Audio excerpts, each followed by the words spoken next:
Madam तुमचं नाव सांगा.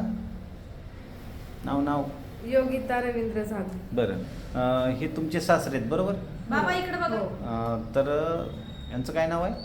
Tulshiram Bhiwaji Jadhav. Okay. यांचं वय आता जवळजवळ 89-90 आहे बरोबर? बरं, डॉक्टरांनी काय सांगितलं होतं? ब्रासलेट घालायच्या आधी काय सांगितलं होतं? त्यांना 2 नसा रक्त पुरवठा होत नाही मेंदूला. बरोबर. 2 नसांनी तर त्यांना डॉक्टरांनी सांगितलं होतं की ते जर थोडंसं चालले तर त्यांना तोल जाईल त्यांचं, म्हणजे बॅलन्स नाही राहणार. तर मग त्याच्यानंतर ना मग हे IMCचं दाखवा बाबा दाखवा ब्रेसलेट. ब्रासलेट घातलं. तेव्हापासून हे ब्रासलेट त्यांना घालायला दिले. बरं. तर आता ते तेव्हापासून म्हणजे ते व्यवस्थित चालतात, त्यांना आधाराची गरज नाही लागत, म्हणजे कुणी माणूस बरोबर, आणि तोल पण नाही जात. आणि ते घालायच्या आधी काय होतं अवस्था? त्या 2 मिनिटामध्ये इथून एवढं चालले तरी त्यांना असं पडल्यासारखं वाटायचं, मी आता लगेच पडेल का काय खाली.